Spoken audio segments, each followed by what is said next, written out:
Assalamualaikum warahmatullahi wabarakatuh. Perkenalkan, nama saya Hafiz Maruf Huda dengan NIM 24109113113100043 dari angkatan PSKPS 2024 dengan dosen pengampu yaitu Dr. Oski Liandri, Magister Kesehatan. Di sini saya akan memaparkan materi biomedik yaitu surface anatomy atau anatomi permukaan. Oke, di sini ada poin pembelajaran. Yang pertama yaitu ada pendahuluan anatomi, terus ada dasar-dasar dan istilah dalam anatomi. Yang terakhir yaitu bagian-bagian dalam anatomi permukaan dan pembahasannya. Nah, ini adalah eh, pengertian dari anatomi permukaan.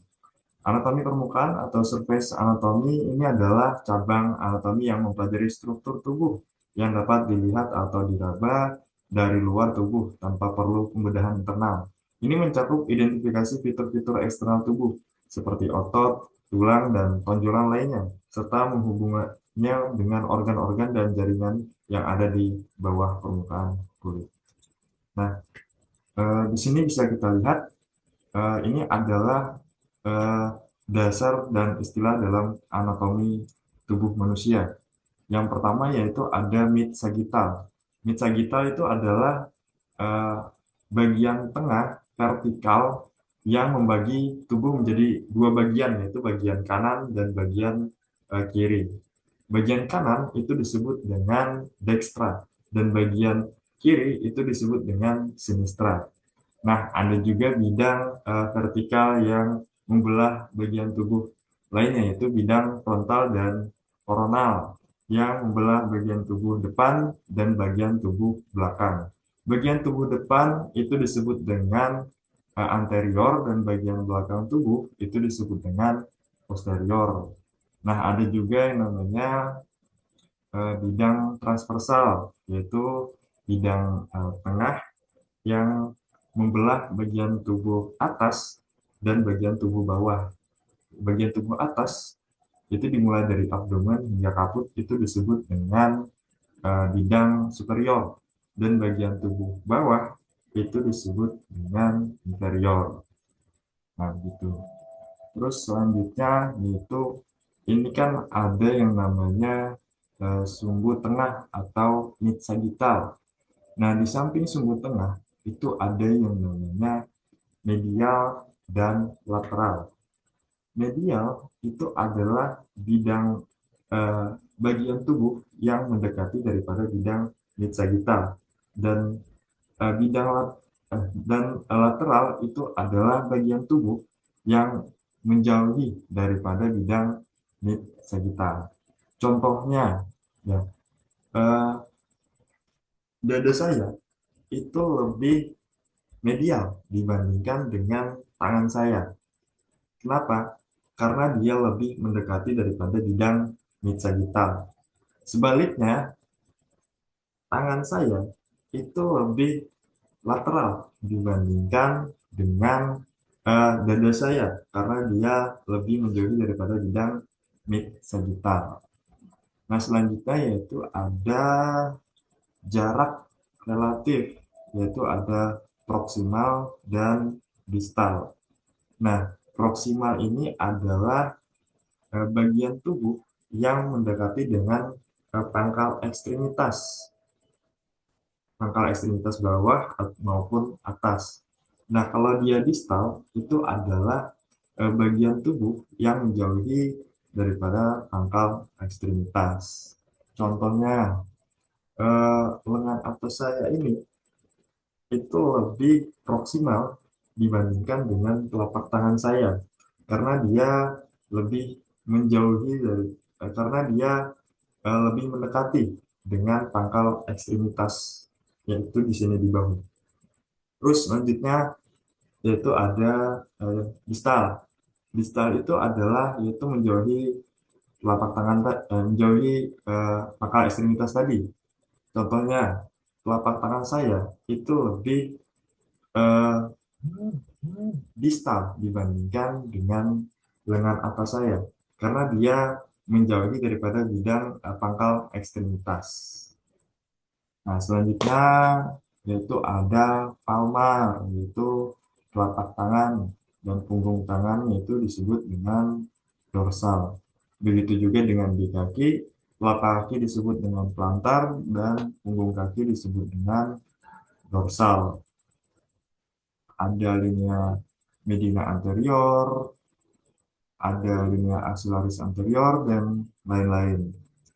Selanjutnya yaitu ada anatomi aksial dan anatomi apendikular, yaitu anatomi pusat tubuh dan anggota gerak tubuh.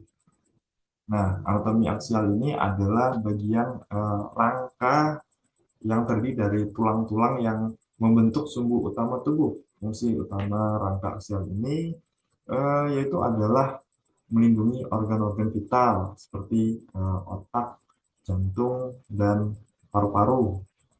Dan ada pun penyusun daripada rangka aksial ini, yaitu yang pertama ada tengkorak, yaitu melindungi otak dan struktur wajah. Terus ada tulang belakang, yaitu vertebra, yaitu untuk menyokong tubuh dan melindungi sumsum tulang belakang.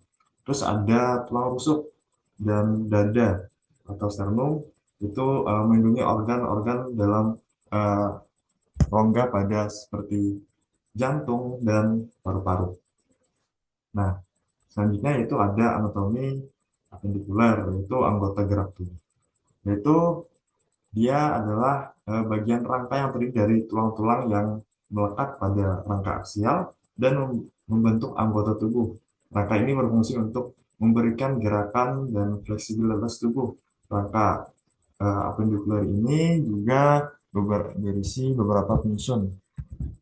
Pertama yaitu ada tulang lengan, lengan atas dan lengan bawah, termasuk bahu, terus ada clavicula dan scapula, humerus, radius ulna, serta tulang-tulang tangan lainnya.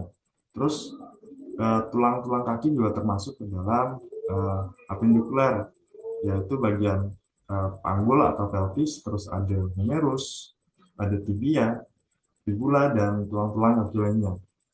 Jadi guna anatomi aksial dan apendikular ini yaitu untuk mengerti bagaimana tubuh manusia terlindungi dan bisa bergerak dengan bebas.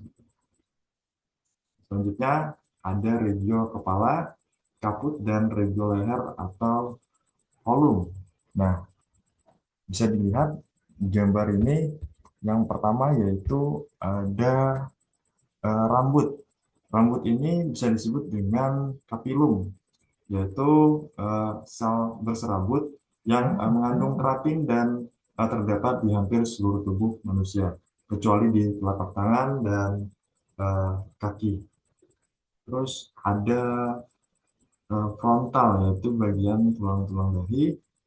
Terus ada uh, osteonasal atau tulang hidung, yaitu tulang rawan karena dia tidak keras gitu. Jadi tulang hidung ini adalah tulang lonjong kecil dan simetris yang masing-masing memiliki dua permukaan dan 4 tepi. Terus ada nares, yaitu lubang hidung.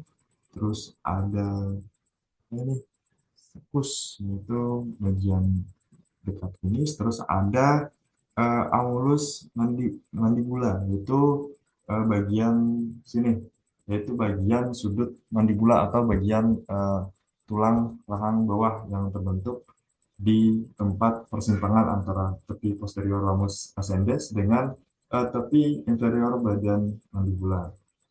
Terus di sini kita lanjut ke leher, yaitu ada tulang rawan tiroidea atau cartilago tiroidea, yaitu tulang rawan terbesar pada laring.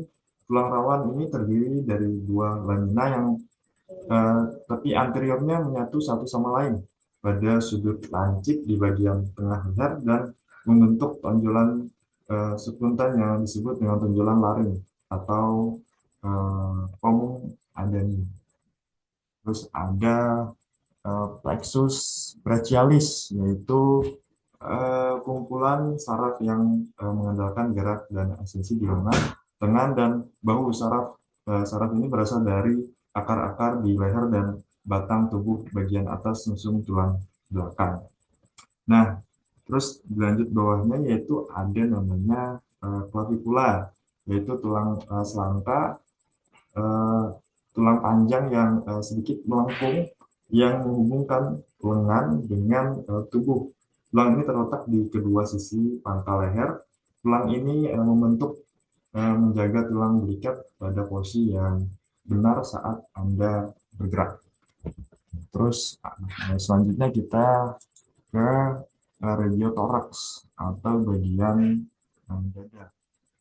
Nah, di sini kita bisa melihat ada yang namanya musculosternocleidomastoideus atau sering disebut dengan otot SCM, adalah otot leher yang kuat dan terbesar yang berfungsi untuk menepuk leher dan memutar atau memeringkan kepala, yaitu letaknya di sini di bagian samping kiri kanan pada leher.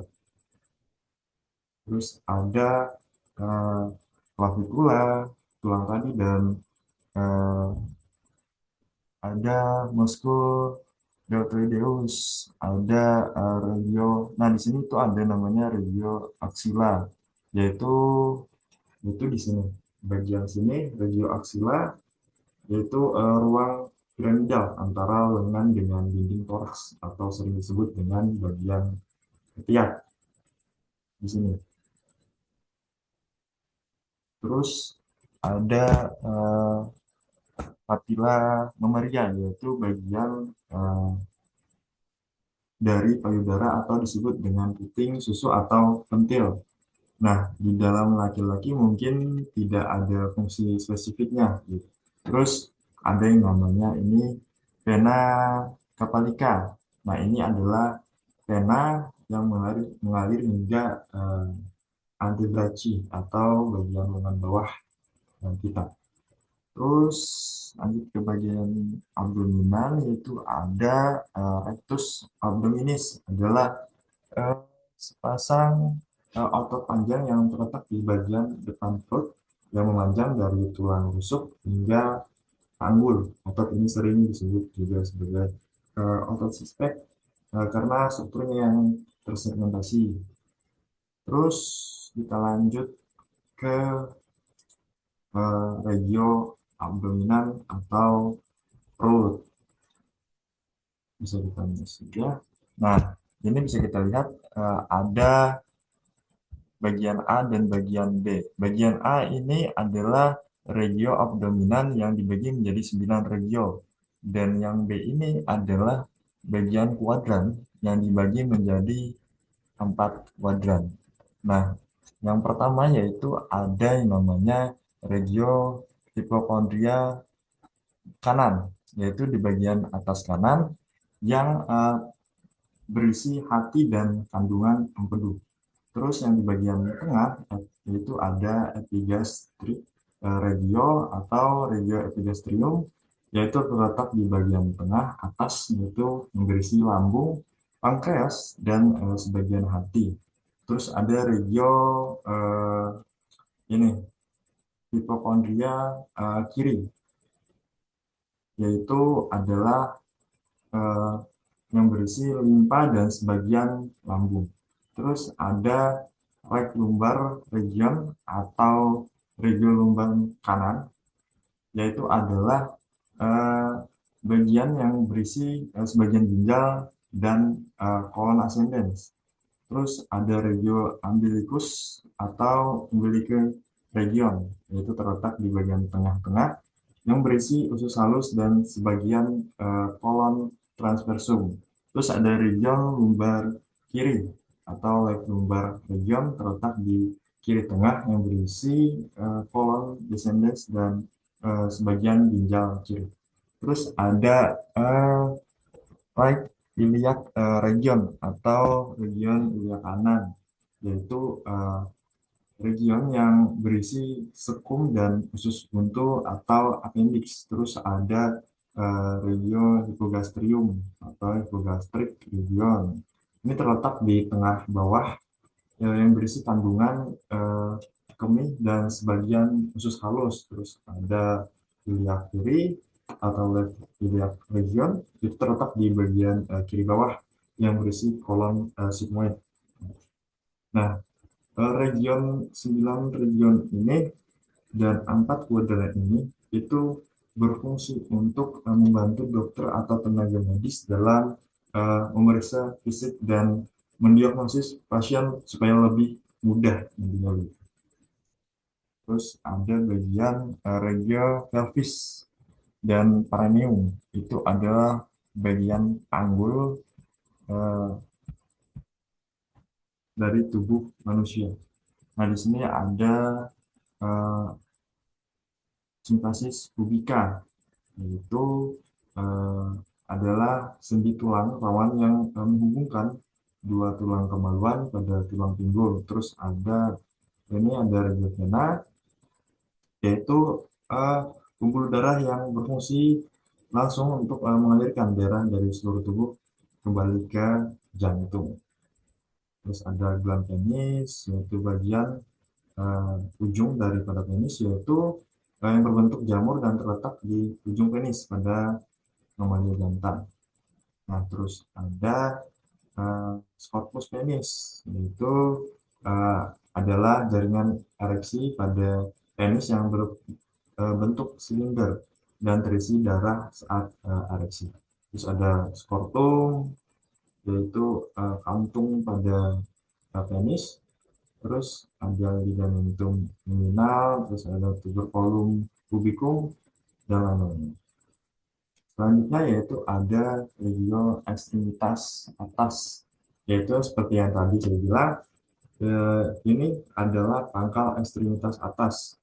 Anggota gerak atas yaitu dimulai dari bahu, terus ada lanjut ke humerus, terus ke ini ulna sama radius, terus ke tangan, ke eh, metakarpal dan palang, yaitu ruas jari.